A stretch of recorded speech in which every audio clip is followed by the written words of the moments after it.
जय हिंद एस्पिरेंट्स। मैं रूबी ठाकुर स्वागत करती हूं आप सबका एसएसबी क्रैक एग्जाम चैनल पर। तो मैं ही हूं बात करने एक नए टॉपिक पर, और आज का जो टॉपिक है that is related to article 370।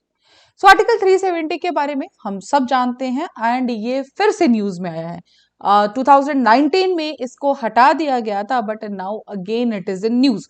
तो जानेंगे हम आज के वीडियो लेक्चर में कि ऐसा क्या हुआ है कि जो वापस आर्टिकल 370 बार बार हमारा जो न्यूज में फिर से आ चुका है। So the news update is related to that कि जो आर्टिकल 370 हटाया गया था गवर्नमेंट के द्वारा, उसको चैलेंज किया गया था सुप्रीम कोर्ट के अंदर, एंड उसी पे ही सुप्रीम कोर्ट का वर्डिक्ट आया है that is for the article 370। Challenge किया गया था कि ये गलत तरीके से हटाया गया है, एंड उसी के ऊपर अब सुप्रीम कोर्ट ने अपना वर्डिक्ट दिया है। तो आज के पूरे वीडियो लेक्चर में जानेंगे हम डिटेल में कि क्या कहा है सुप्रीम कोर्ट ने और पिटिशनर्स का कहना क्या था। जो कॉन्स्टिट्यूशन बेंच था that was led by our CJI, जो हमारे chief justice of India that is the DY Chandrachud, और इनके साथ जो कॉन्स्टिट्यूशनल बेंच में पार्ट थे that was justice Sanjay Kishan Kaul, Sanjiv Khanna, BR Gavai and Suryakant. तो ये था हमारा बेंच, और इन्होंने ही जो हमारा वर्डिक्ट दिया है फॉर द पर्टिकुलरली जो आर्टिकल 370 को चैलेंज किया गया था उसके हटाने के ऊपर। In a batch of petition challenging the central government 2019 moved to revoke Article 370, which conferred special status on the erstwhile state of Jammu and Kashmir. So Article 370 relate करता है जम्मू एंड कश्मीर से। हम सब जानते हैं जब तक आर्टिकल 370 था तो जो हमारे ऑल ओवर द नेशन में लॉज होते थे वो एज इट इज अप्लाई नहीं करते थे। वहां उनका अपना एक कॉन्स्टिट्यूशन हुआ करता था, जो हमारा नेशनल फ्लैग है उसी के साथ वो एक अपना स्टेट का अलग फ्लैग भी होस्ट करते थे। प्लस वहां पे आप जाके लैंड नहीं खरीद सकते। So there were many things जो कि पर्टिकुलरली रिजर्व किए गए थे जम्मू एंड कश्मीर के लिए, उसको एक स्पेशल स्टेटस दिया गया था। लेकिन बाकी स्टेट्स जो स्पेशल स्टेटस के अंदर आते हैं उनके भी उनसे भी अलग सारे के सारे प्रोविजंस वहां पर फॉलो किए जाते थे। बट 2019 में इसको हटा दिया गया था और जम्मू एंड कश्मीर को भी बाकी देशों बाकी स्टेट्स की तरह ही इसको सेम रखा गया था। एंड हम सब जानते हैं कि जम्मू एंड कश्मीर को दो पार्ट्स में डिवाइड किया गया था that is Jammu and Kashmir one and other was Ladakh. दो अलग अलग यूनियन टेरिटरीज में डिवाइड किया गया था। So this was the brief idea जो हम सब जानते हैं 2019 में ही हुआ था, and now Jammu and Kashmir एक दो यूनियन टेरिटरीज में बंटा हुआ है। अभी कुछ दिन पहले हमने डिस्कस किया था that is for the key seats reserve हुई हैं। सो विंटर सेशन जो पार्लियामेंट का चल रहा है उसके अंदर ये बात हुई थी कि जम्मू को कितनी सीट्स 43 सीट्स एंड कश्मीर को 47 सीट्स, प्लस पीओ के एरिया के लिए भी 24 सीट्स को रिजर्व किया गया। तो so this already has been discussed by us. तो चलिए इस अपडेट के बारे में सबसे पहले बात करते हैं पिटीशन के ऊपर। So over 20 petitions were filed before the Supreme Court challenging the central government's 2019 decision। तो चैलेंज किया गया था कि जो गवर्नमेंट ने जो पर्टिकुलर आर्टिकल हटाया है आर्टिकल 370 ये गलत हटाया है। एंड इसके ऊपर बात ये गई थी, जो पूरा का पूरा जो पिटिशनर्स थे इनको लीड कर रहे थे हमारे lawyer that is the Kapil Sibal, and साथ और कुछ लॉयर्स जो रिप्रेजेंट कर रहे थे पिटिशनर्स को they were the Kapil Sibbal, Gopal Subramanium, Rajeev Dhavan, Dushyant Dave and Gopal Sankaranarayanan. तो ये लोग पिटिशनर्स को कर रहे थे प्रिंस। इनका कहना ये था कि उस टाइम पे जो हमारी सेंट्रल गवर्नमेंट ने प्रेसिडेंट रूल लगाने के बाद अपनी जो मेजॉरिटी थी उसका उन्होंने गलत इस्तेमाल किया है। इवन साथ में ही उन्होंने प्रेसिडेंट रूल के अंडर जो प्रेसिडेंट ने उस टाइम पे फैसला लिया था एंड उसी के अंडर जब आर्टिकल जो 2018 में जम्मू एंड कश्मीर में प्रेसिडेंट रूल लगाया गया था उसको भी उन्होंने गलत बताया। उन्होंने कहा कि सेंटर के पास अपनी मेजॉरिटी थी और उन्होंने उसका गलत यूज किया है।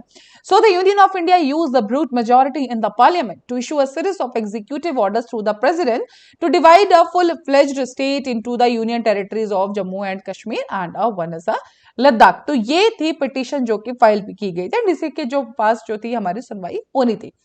अब बात करते हैं कि सुप्रीम कोर्ट का वर्डिक्ट जो है उसमें क्या कहना है।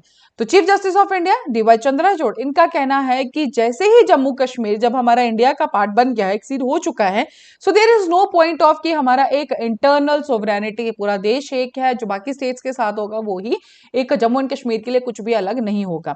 सो he said there was no prima facie case that the president's 2019 orders were nullified और एक्सट्रेनियस एक्सरसाइज ऑफ पावर। तो जो प्रेसिडेंट रूल के ऊपर उन्होंने बात की थी कि प्रेसिडेंट ने अपनी पावर्स का यूज किया जो गलत है, सो उस पर भी सुप्रीम कोर्ट ने कहा है कि ऐसा कुछ भी नहीं है, कोई भी ऐसा गलत नलिफाइड पावर्स यूज करने का केस नहीं बनता है। ये जरूर कहा गया है, इवन सेंटर को डायरेक्ट किया गया है कि जो स्टेटहुड है उसको जरूर आप रिस्टोर कीजिए। उसके लिए बात की गई है कि जो हमने यूनियन टेरिटरीज बनाई है, दे जो ये मूव लिया गया था सेंटर से, that was for a temporary move. ये जरूर डायरेक्ट किया गया है कि आप जल्दी से जल्दी जो जितना भी स्टेटहुड जो है जम्मू एंड कश्मीर का, आप उसको रिस्टोर कर दीजिए। साथ ही इलेक्शन कमीशन ऑफ इंडिया को भी डायरेक्ट किया गया है कि आप सितंबर 30 तक का उनको टाइम दिया गया है कि आप जल्दी से यहां पर क्या है इलेक्शंस करा लीजिए। साथ ही CJH Chandrachud reading out the judgment said every decision taken by the centre on the behalf of a state under proclamation can't be subject to a legal challenge and it will lead to the administration of the state to a standstill।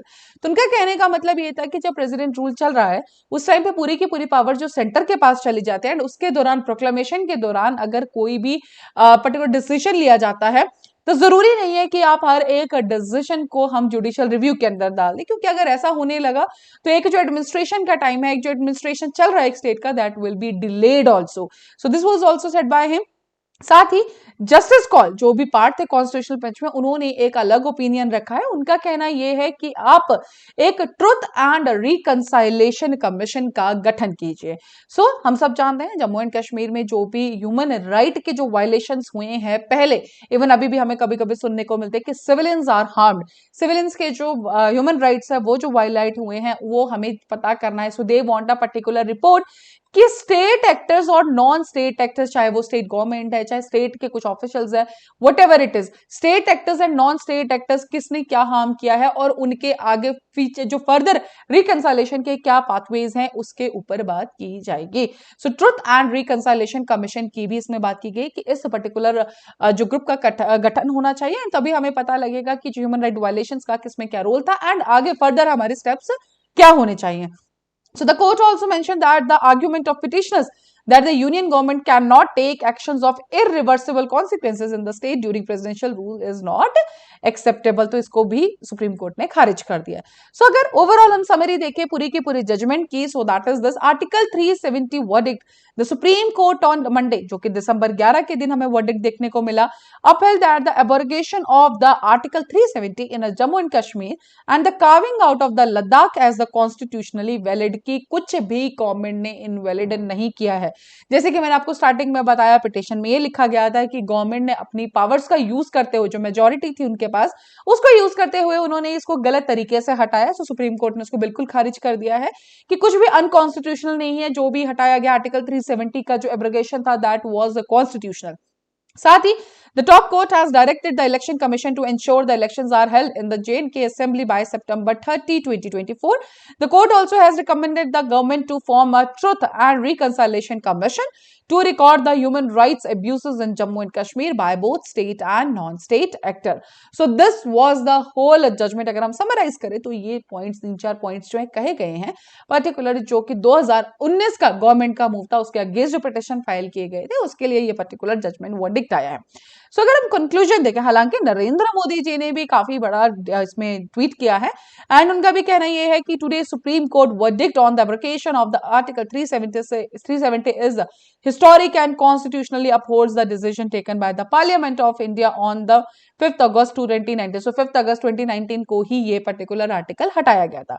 It is a resounding declaration of hope, progress and unity for our sisters, brothers in Jammu and Kashmir and Ladakh। The court in its profound wisdom has fortified the very essence of unity that we as Indians hold dear and cherish above all else। साथ ही उन्होंने इसमें यह भी कहा है कि I'll assure the resilient people of Jammu and Kashmir and Ladakh that our commitment to fulfilling your dreams remains unwavering। We are determined to ensure that the fruits of progress not only reach you but also extend their benefits to most vulnerable and marginal section of our society who suffered due to Article 370। So this was the tweet done by the Prime Minister Modi ji। अगर हम conclusion की बात करें तो this was the move, जो कि article हटाया गया था, that was by the government of prime minister Modi ji and हमारे आगे अब इलेक्शंस भी आ रहे हैं, so that will be a big boost to that particular party also. The Supreme Court ruling can be seen as a big boost for Prime Minister Narendra Modi and the BJP ahead of the 2024 Lok Sabha elections, क्योंकि अब supreme court ने भी कह दिया है कि this is done constitutionally, तो अब इसके आगे कुछ भी नहीं बचता, because supreme court is the top, जो सबसे बड़ा, अगर कोई भी कॉन्स्टिट्यूशनल अनकॉन्स्टिट्यूशनल को देखता है तो सुप्रीम कोर्ट से आगे कोई भी नहीं। सुप्रीम कोर्ट ने ही कह दिया है कि जो भी हुआ है 2019 में, that is everything is constitutional. So Jammu and Kashmir lost its special status in August 2019 under Article 370 of the Constitution. Months after the BJP won election, अभी हमने देखा कि इलेक्शंस अभी भी जो इलेक्शंस हुए 5 स्टेट्स में, उसमें भी बीजेपी को काफी अच्छा जो है रिजल्ट्स देखने को मिले। एंड उसी के ऊपर ये सुप्रीम कोर्ट का वर्डिक्ट 2024 इलेक्शंस के लिए भी बहुत अच्छा साबित हो सकता है। So that's all for this particular update. अभी आपके स्क्रीन में है कुछ courses related to SSB interview. So SSB crack exam तैयारी कराता है आपको एसएसबी इंटरव्यूज की बिल्कुल ऑनलाइन। हर महीने हमारे बैचेस बैठते हैं, आप इनको ज्वाइन कर सकते हैं। साथ ही these are the courses for NDA, CDS, FCAT. You can enroll in this particular courses, and while enrolling you can use this warrior code, that is warrior 10. जैसे आप warrior 10 यूज करेंगे and आपको मिलेगा 10% off on that particular course. So that's all for today. Thank you so much for watching this video lecture. जय हिंद, जय भारत। अगर आप एक डिफेंस एस्पिरेंट हैं और SSB interview, NDA, CDS, AFCAT जैसे एग्जाम्स के लिए प्रिपेयर कर रहे हैं तो आप एसएसबी क्रैक एग्जाम्स के कोर्स को चेक करना ना भूलें। आप हमारी लर्निंग एप्लीकेशन को गूगल प्ले स्टोर से भी डाउनलोड कर सकते हैं।